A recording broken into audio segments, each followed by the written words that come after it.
Teema elektrivoolu töö ja võimsus, näidisülesanne number 2. Kodumasin tegi tööd 5 kilovatt-tundi. Milline voolutugevus seda masinat läbis, kui seade töötas 10 tundi? Milline on kodumasina elektritakistus? Paneme siis kirja, mis on selles näidisülesandes antud ja mida küsitakse. Meil on öeldud, et masin tegi tööd 5 kilovatt-tundi. Töö tähistatakse tähega A ja antud juhul on töö koguseks 5 kilovatt-tundi. Tegemist on mitte põhiühikuga. Tuletan meelde, et töö põhiühikuks on joule. Kuidas kilovatt-tunde joulideks teisendada? Sellest üsna pea. Siis on öeldud, et tööd tehti 10 tundi. Ühes tunnis on 3600 sekundit, 10 tunnis järelikult 36 000 sekundit. Või siis 10 astmena kirja pannes 3,6 korda 10 astmes 4 sekundit. Ja rohkem just nagu andmeid kirja pandud polegi. Aga eks ole, me kõik teame seda, et kodumasinad ühendatakse jaotusvõrku ja pingejaotusvõrgus meie kodus seinakontaktis on 220 volti, nii et kuigi seda meil siin numbriliselt öeldud ei ole, siis me teame, et kodumasinate nimipinge on 220 volti. Ja seda peame siis antud ülesande lahendamisel arvesse võtma. Ja meil on esitatud 2 küsimust.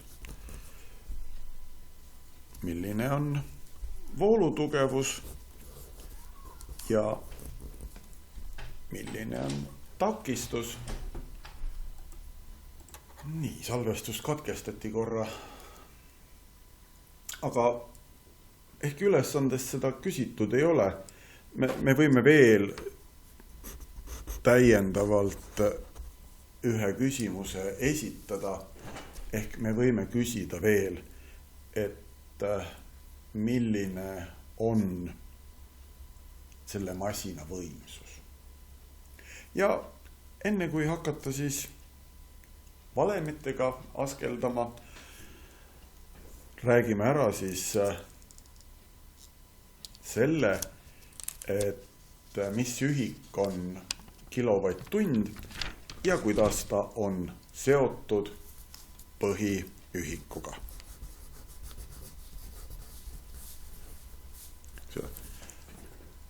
Nagu meil on öeldud, kilovatt-tund on siis tööühik ja me teame, et töö põhiühikuks on hoopis joule.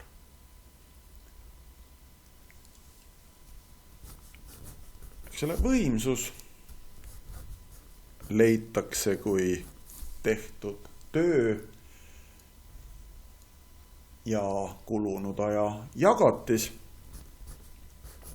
Eks ole, mis siis omakorda ütleb meile, et töö hulk on võrdeline võimsusega ja võrdeline ajaga.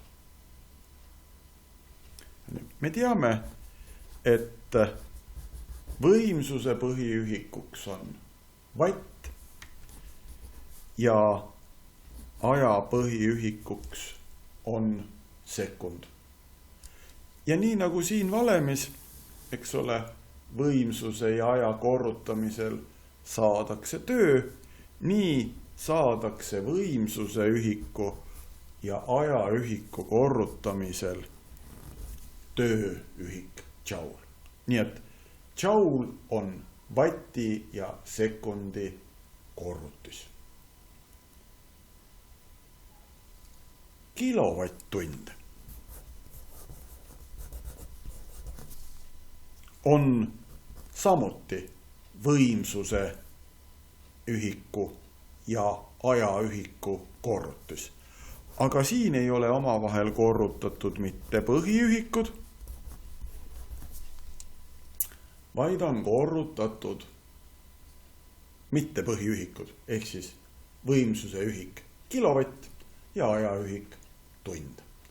Ja nüüd selleks, et siis teisendada kilovatt-tunnid joulideks, peame me kilovatid teisendama vattideks ja tunnid sekunditeks ja vastavad arvud siis omavahel korrutada. Kilovatt on 1000 vatti, tund on 3600 sekundit ja järelikult, kui ma kirjutan siis kilovatti asemel 1000 vatti ja tunni asemel 3600 sekundit,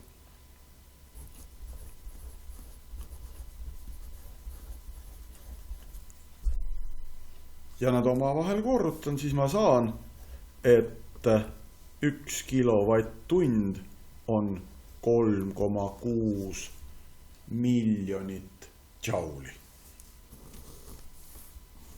No, ehk siis 3,6 megajouli, kui teisendada kordseks ühikuks. Aga meil ülesande tekstis on öeldud, et ei ole mitte 1 kilovatt-tund, vaid 5 kilovatt-tundi. Ja nii tuleb siis see 3,6 miljonit korrutada 5-ga ja saame, et see on 18 miljonit jouli. Ja nüüd saame siis hakata vastama küsimustele. Vastame kõigepealt nendele küsimustele, mis olid ülesande tekstis esitatud. Ehk siis, milline on voolu tugevus, kui on teada töö, aeg ja pinge. Kiire pilk valemitele ütleb, et selle ülesande lahendamiseks peame kasutama seda A võrdub I korda U korda T valemit, sest et töö on olemas, pinge on olemas, aeg on olemas ja I-d küsitakse.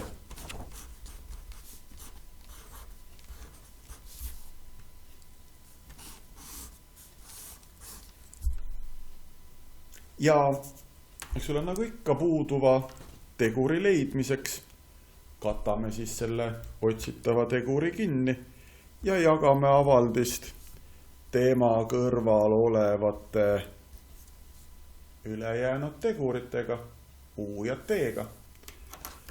Ja saame siis avaldise voolutugevuse leidmiseks teadaolevate suuruste kaudu. Ja kui nüüd siis,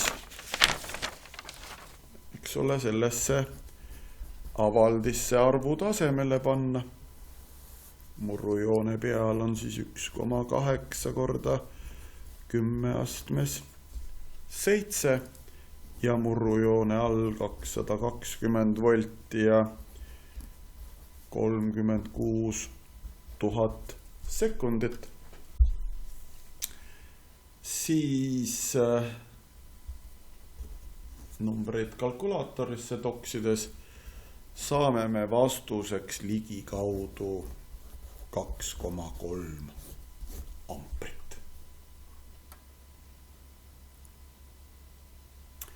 Selle ülesande esitatud teisele küsimusele ehk siis R takistuse leidmiseks tundub kõige asjakohasem kasutada Ohmi seaduse avaldist. Aga loomulikult me võime ka kasutada näiteks seda avaldist siin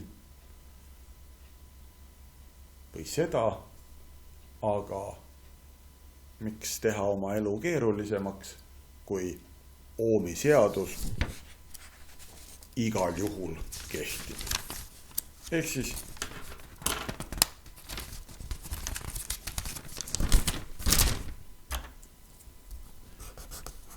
voolu tugevus on pinge ja takistuse jagatis ja järelikult takistus on pinge ja voolutugevuse jagatis. Ja saame ka siia nüüd arvu tasemele panna 220 volti jagatud 2,3 ampriga.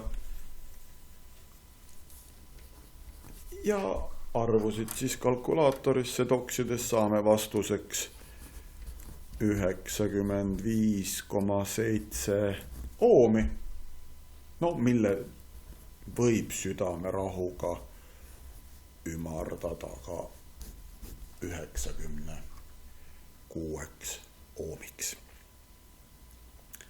Selle küsimusega on meil ülesande tekstis antud küsimused saanud vastuse. Aga me esitasime ühe lisaküsimuse veel, ehk me küsisime, et milline on võimsus.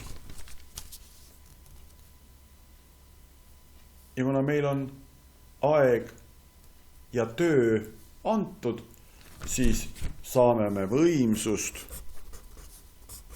arvutada kui töö ja aja jagatist. Selle töö on meil siis 18 miljonit džauli ja aeg on 36 000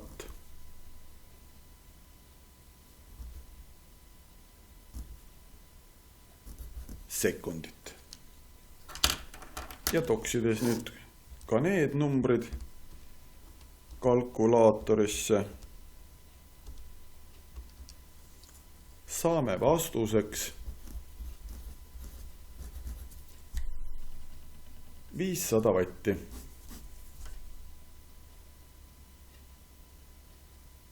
Ma olen ikka aeg-ajalt teile näidanud, kuidas selliseid ülesandeid lahendaks laisk, aga nutikas õpilane.